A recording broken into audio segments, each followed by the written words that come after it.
Hello, Luke. Welcome back to the series. So, for part two, I'm just going to ask you to give us your name, age, and your diagnosis that you'll be talking about today. My name is Luke Sullivan. I'm 16 years old and I'll be talking about my ADHD diagnosis. So, at what age did you receive your diagnosis? I received my diagnosis around age 14. And how did you feel when you were diagnosed? Did anything change?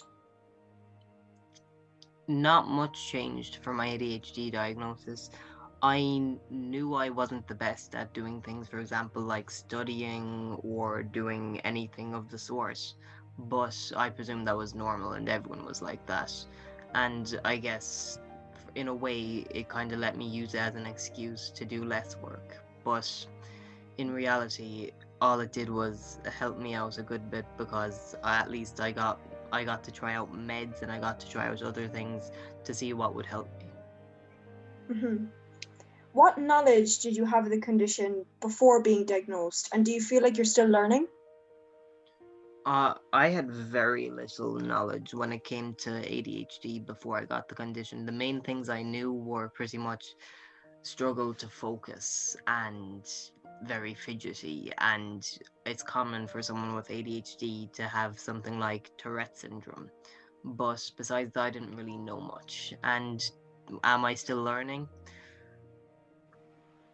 To be honest, once you learn something, you always learn something else. Even if you're not learning a lot, there's still some things that you will know in future, if that makes sense. For example, something with ADHD, hmm um, considering it's called hyper focusing, is an example of something I have learned. And yeah, I guess I'm still learning. So, to put it lightly, do you feel like it's very different to what was expected initially? Can you repeat that? So, did you feel like what you expected ADHD to be, let's just say, like, was it different to how you expected it to be? When I thought of ADHD, I thought of the extremities of a kid who is bouncing on their seat 24/7 and cannot be kept still. Like my brother, who couldn't stay still. He would be constantly up and down and over and around, and in primary school, literally in the middle of class, spinning on the floor. I didn't realize it didn't come in that level of extremities. It also came to me where I'd be ADHD, borderline ADD. But for me, it was more less noticeable. It was there, just way less noticeable, and I guess that caught me by surprise. hmm How did all the different people around you react when they found out? Did you feel like you were being looked at differently? The only thing I will say is a lot of people said I used it as an excuse, when in reality, I never told anyone unless they asked. When I would tell someone I had ADHD, they would say something along the lines of maybe, yeah, that doesn't change anything, which is obvious, but it I just felt I got a lot more negatives than positives when it came to it. A lot of people hmm said I used it as an excuse when I didn't, or it was just brought up irrelevantly, I guess is the best way to put it.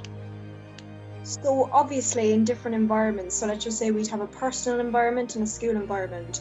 How did you feel like this, like, let's just say the school you attend adapted to you getting this diagnosis? Did you feel like anything was altered in some way for you?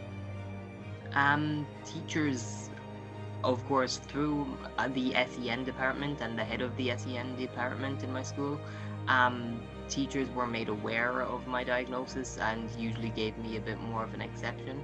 As in, if I needed to get out of class, they'd let me or whatever, as long as I wasn't using it as an excuse to get out of class and DOS or whatever. They didn't really have a problem with me leaving. And hmm most understood that if I was clicking a pen or I was fidgeting, I wasn't ignoring them. It was just my way of concentrating. hmm How long did it take for you to come to terms with the change?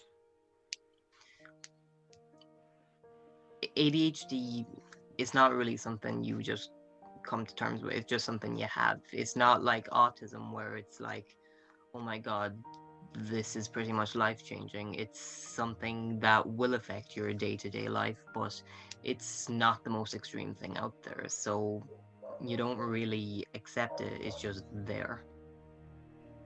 Mm-hmm. How does your diagnosis affect you now? So, do you feel like how it affects you has changed as you've grown up?